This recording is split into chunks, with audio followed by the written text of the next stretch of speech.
Chapitre 6. Exprimez vos émotions. Un drame peut devenir notre bien le plus précieux si nous le considérons d'une façon susceptible de nous faire grandir. Libérez la colère d'une manière positive. Tous, nous avons tôt ou tard affaire à la colère. C'est une émotion honnête. Quand elle n'est pas exprimée, elle est traitée à l'intérieur, dans le corps, et se développe généralement en mal-être ou trouble quelconque. Comme pour la critique, ce sont généralement les mêmes choses qui suscitent notre colère, et cela d'une façon répétitive. Quand nous jugeons ne pas avoir le droit d'exprimer notre colère, nous la refoulons, ce qui provoque la rancœur, l'amertume, ou un sentiment de dépression. Aussi, est-il salutaire de gérer cette colère quand elle surgit. Il existe plusieurs manières positives de le faire. L'une des meilleures consiste à parler ouvertement à la personne concernée et à libérer les émotions bloquées.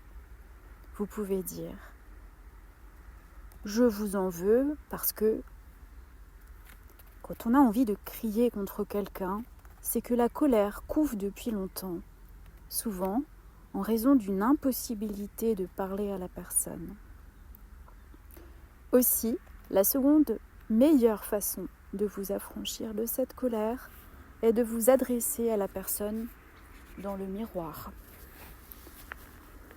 Trouvez un endroit où vous vous sentez à l'aise et où vous ne serez pas dérangé. Regardez votre reflet dans les yeux.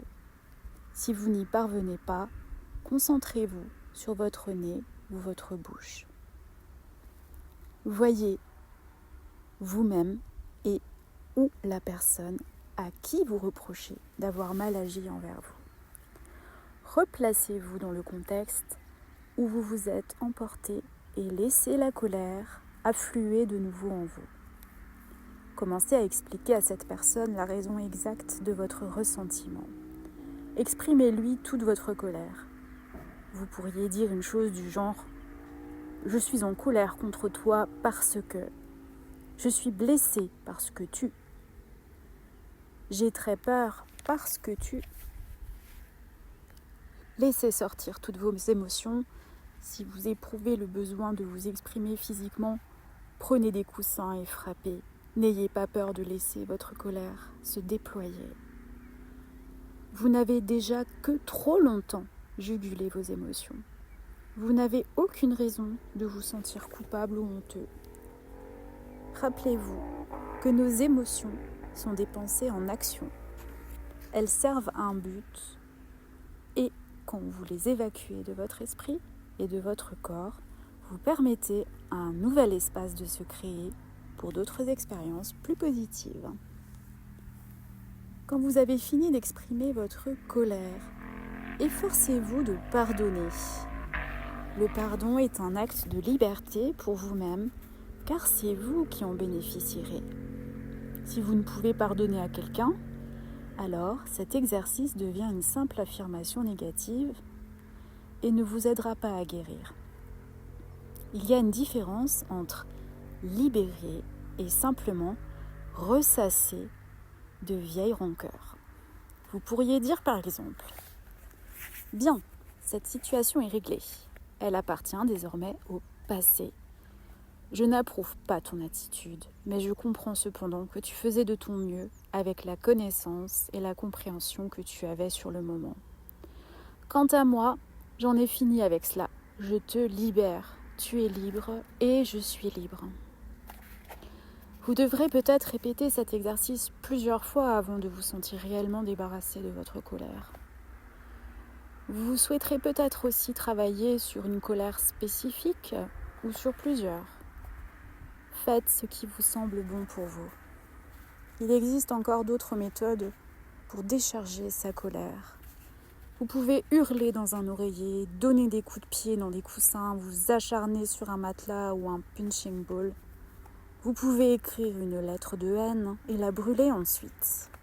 Vous pouvez crier dans votre voiture, vitre fermée. Vous pouvez aller sur un court de tennis ou un terrain de golf et frapper des balles. Vous pouvez faire du sport, nager, courir autour du pâté de maison. Vous pouvez écrire ou dessiner vos émotions en utilisant votre main non dominante. Le processus créatif est un exutoire naturel pour les émotions. Un homme, à l'un de mes séminaires, m'a dit avoir utilisé un minuteur avant de crier dans un oreiller. Il s'était donné 10 minutes pour exprimer toutes ses rancœurs et frustrations envers son père. Après 5 minutes, il était épuisé et toutes les 30 secondes, il regardait le minuteur pour se rendre compte qu'il avait encore quelques minutes pour continuer. Quant à moi, je tapais dans mon lit et faisais beaucoup de bruit. Je ne peux plus maintenant parce que mes chiens prennent peur et s'imaginent que ma colère est dirigée contre eux. Alors je crie dans la voiture, c'est très efficace. Ou bien je creuse un trou dans le jardin. Comme vous le voyez, vous pouvez faire preuve d'imagination pour libérer vos émotions. Je vous conseille l'exercice physique pour vous débarrasser des émotions emmagasinées.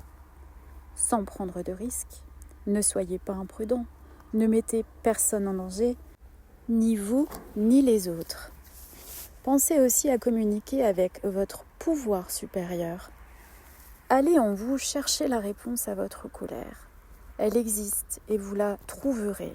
Il est très apaisant de méditer et de visualiser votre colère s'écoulant librement de votre corps. Envoyez de l'amour à l'autre personne et voyez-le dissoudre la disharmonie qui existe entre vous. Soyez désireux de devenir harmonieux. Peut-être votre colère est-elle là pour vous rappeler que vous communiquez mal avec les autres. En le reconnaissant, vous pourrez y remédier. Il est étonnant de constater le nombre de personnes qui me disent être devenues bien plus heureuses depuis qu'elles ont éliminé une colère envers quelqu'un. C'est comme si un lourd fardeau leur avait été enlevé. Une de mes élèves avait du mal à manifester sa colère. Sur le plan intellectuel, elle comprenait ses émotions. Cependant, elle ne pouvait les exprimer ouvertement.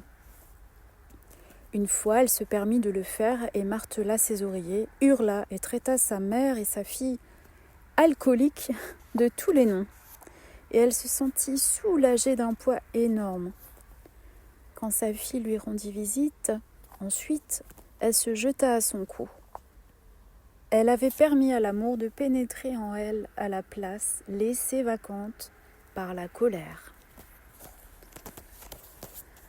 Peut-être êtes-vous ceux qui ont été en colère une bonne partie de leur vie. Vous êtes sujet à ce que j'appelle la colère machinale. Un événement se produit et vous montez sur vos grands chevaux. Un autre événement survient et vous êtes de nouveau furieux. Encore un autre et vous êtes encore en colère. Mais vous n'allez jamais plus loin. La colère machinale est puérile. Vous voulez toujours que les choses se passent à votre façon. Il serait utile de vous demander: pourquoi est-ce que je choisis de me mettre en colère à tout propos ? Comment est-ce que je m'y prends pour créer sans arrêt des situations qui me mettent hors de moi ? Est-ce la seule manière pour moi de réagir face à la vie ?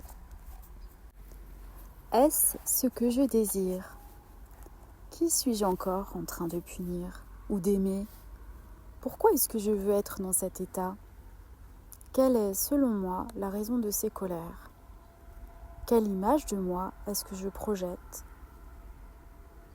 Qui donne aux autres de me provoquer ? En d'autres termes, pourquoi pensez-vous avoir besoin d'être en colère pour vous affirmer ? Je ne nie pas qu'il existe des injustices et que votre colère est parfois légitime. Néanmoins, la colère machinale est mauvaise pour votre corps car elle se loge en lui. Notez sur quoi vous vous focalisez la plupart du temps. Asseyez-vous devant un miroir pendant une quinzaine de minutes et interrogez-vous. Qui es-tu ? Que veux-tu ? Qu'est-ce qui te fait plaisir? Que puis-je faire pour te rendre heureux? L'heure est venue de faire autre chose.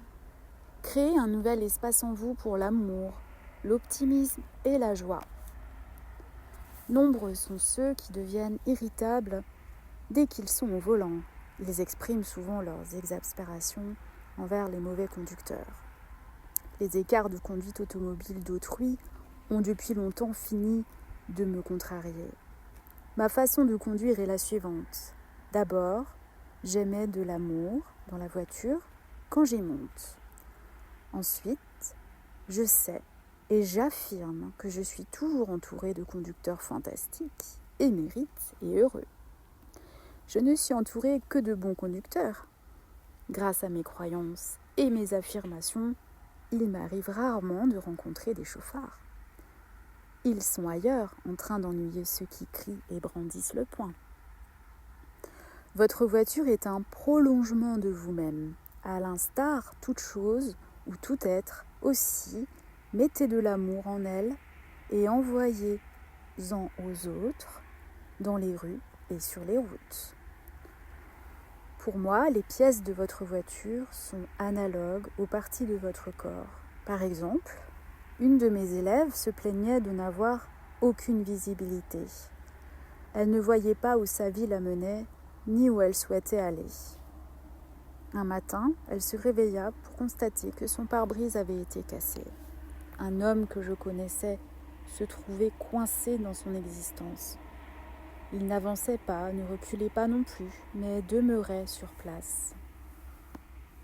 Sa voiture eut un pneu crevé et il ne put plus se déplacer du tout. Je sais que cela peut sembler tiré par les cheveux au début, mais je trouve fascinant que la terminologie employée par ces gens pour décrire leur état mental du moment corresponde également à leur voiture. N'avoir aucune visibilité signifie être incapable de voir devant soi. Le pare-brise procure une métaphore idéale, tout comme être coincé est un exemple parfait pour un pneu à plat. La prochaine fois que votre voiture a un problème, notez ce que, selon vous, représente la pièce endommagée et voyez si vous pouvez établir un rapport avec votre état d'esprit du moment. Vous serez peut-être surpris du résultat. Un jour, j'écrirai un petit livre et l'intitulerai « Soignez votre voiture ». Il fut un temps où les gens ne comprenaient pas le rapport corps-esprit. Nous devons maintenant élargir encore davantage notre point de vue et comprendre le rapport machine-esprit. Toute situation dans votre vie est une leçon et peut être négociée de façon à ce qu'elle vous soit profitable. La colère n'a rien de spécial. Personne n'échappe à cette expérience. L'astuce consiste à la reconnaître pour ce qu'elle est et à canaliser cette énergie vers une direction plus saine. Si vous tombez malade, ne vous mettez pas en colère. Au lieu de déverser de la bile dans votre corps, remplissez-le d'amour et pardonnez-vous. Ceux d'entre vous qui soignent les autres devraient penser à prendre aussi soin d'eux-mêmes. En vous oubliant, vous ne vous rendez pas service, pas plus qu'à vos amis ou votre famille. Vous vous épuiserez. Faites aussi ce qu'il faut pour exprimer vos émotions. Une fois que vous aurez appris à gérer votre colère de façon positive et profitable pour vous, vous verrez beaucoup de changements merveilleux survenir dans la qualité de votre vie.